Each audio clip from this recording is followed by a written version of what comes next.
stay till the end of the video for my Vanilla Plus mod's first mob vote announcement. Minecraft Story Mode, a mixed game in the eyes of Minecraft fans.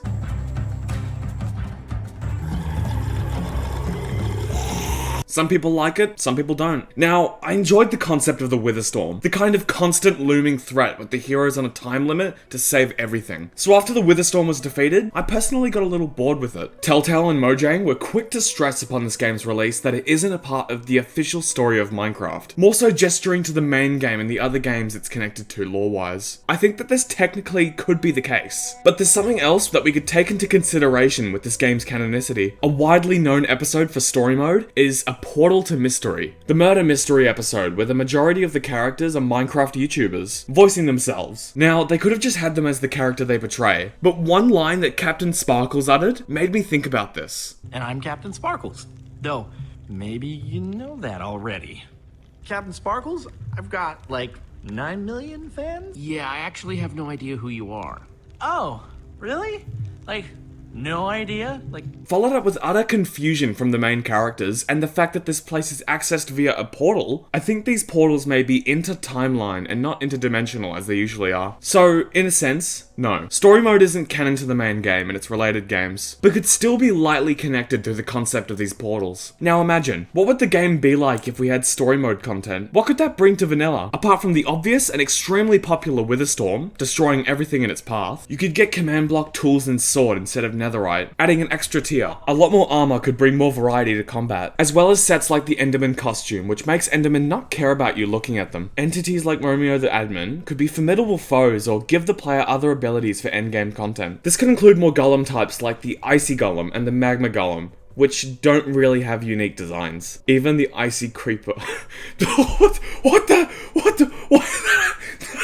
The Prismarine Colossus could work really well as a boss, possibly being underneath monuments or in their own unique underwater dungeon. The White Pumpkin, worn by the villain of the same name, apart from being a cool costume piece, but could be used to create stronger golems like... No, we can't show them yet. Other mobs in rarer areas and structures could be way more terrifying, like the Spider-Creeper hybrid monsters. Creeder. It's named Creeder. Even the Firelands, which are a legend among Minecraft players now, adding it as a rare findable place with distorted mobs could pose a new threat and a new landscape to get used to scaling. If not in the overworld, there could be a variant in the nether, being connected to the floor and roof, which would make a lot of sense. I like the idea of more ghast variants like the three-headed ghast, or the giant magma golem as bosses for the nether within that Firelands biome. Other things like the enchanted flint and steel could be cool to use as weapons. Instead of shooting the flame upwards, it could make a small burst of fire, burning mobs within a few block radius. The gauntlet could even be a new form of weapon, or something to even add on to any other weapon's damage, slowing the attack speed down a lot. We could have coloured redstone lamps, more variants in lighting, more mob heads to give more mob masks, and as things for players to collect as trophies. I like the idea of the fourth wall tying into the story elements, with the admins being the strongest entities, having full control over the world, mobs, and more. The fact that the command block and structure block get used in unique ways like machinery or magic, seen as otherworldly objects, it makes sense in having the Witherstorm mindlessly follow the amulet like an AI. I feel if they were to add everything from story mode, like the spawn eggs, they should stay inaccessible to survival. Probably the same for command blocks and structure blocks. Maybe they could be fused into weapons to give them extra abilities or make them stronger, giving unique abilities that reward the player based on how much effort they put into getting the resources necessary. While I'm on the topic, I've made it clear that I don't like how a lot of the unique mobs are just retextured mobs, so I'm gonna redesign their models in this video, adding one to my upcoming Vanilla Plus mod in the future. Why one, you might ask? That's because all three of these mobs will be part of their own mob vote for my mod when it's showcased for the first time. When this video comes out, at the same time, there will be a poll in the community tab. You can vote there. There will be 3 days till I confirm the winner. Remember, I might not add the losing mobs into the mod. If I do, they'll be added a while down the line, sometime later to make this mob vote count. First off, we have the Icy Golem, which we're now renaming to the Ice Brick Golem. So it's not just a slightly icy iron golem body, mostly made of ice, with snowy hands and feet. Ice bricks would be used to make this golem, using the White Pumpkin to bring it to life. They can be crafted by mixing 2 packed and 2 blue ice blocks, making 4 ice brick blocks. These blocks will be in the mod regardless. You can switch this golem between 2 modes, attack mode or capture mode. Upon targeting a small creature when the golem is in capture mode, the golem will proceed to pick up the target to encase them in its back, allowing for easy transport. But if the mob is too strong or produces heat like a blaze, the golem will perish instantly. The Creeder, now called the Scorchborn Creeper, lives in the nether wastes.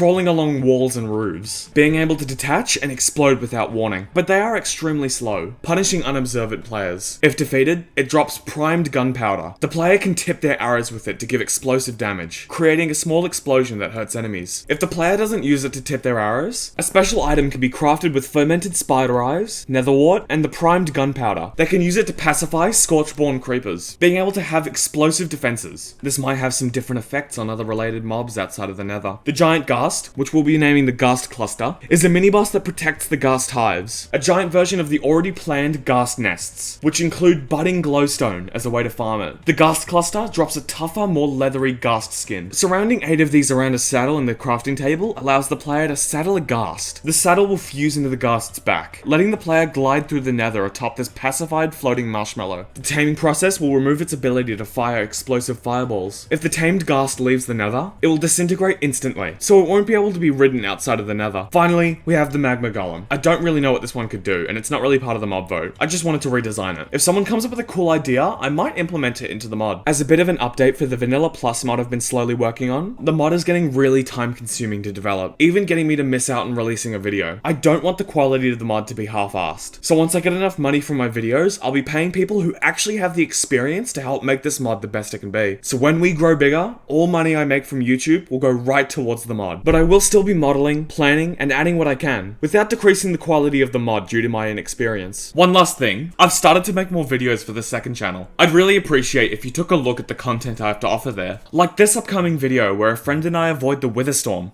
He's gonna want to kill you first. No! Does he still follow you? I mean, he'll get it to a certain size. Do you just want to play normal hardcore Minecraft? Looks like we are. That's an issue because he's just gonna show up at some point. Like we need to just, oh, there's a shit ton of iron and stuff in here. I'm just gonna jump straight down. Are we getting it? Okay. There's quite a lot of dripstone, be very careful. Oh, the nether. I'm trying to sing because I'm genuinely stressed. That was genuine. That was a genuine scream. I don't see him. Where is he? Where is he? Where is he? Oh my god, he's so big! Thank you for watching. There's not much lore or content to be had within Minecraft story mode that actually affects the main game. I just found it interesting that the whole implication existed. I enjoyed making this video, and I'm wondering how many of you are only now hearing about this mod. I've been posting regular updates on my community tab. I have so much planned for the Vanilla Plus mod. I haven't even revealed most of it, because when it's closer to being finished, I want to show you all as a major reveal. If you haven't already, consider liking and subscribing, because it really helps me grow the channel. If you haven't voted already, go vote. I want to learn firsthand how to make these mob votes equal. Once again, thank you for watching, and have a good day or night.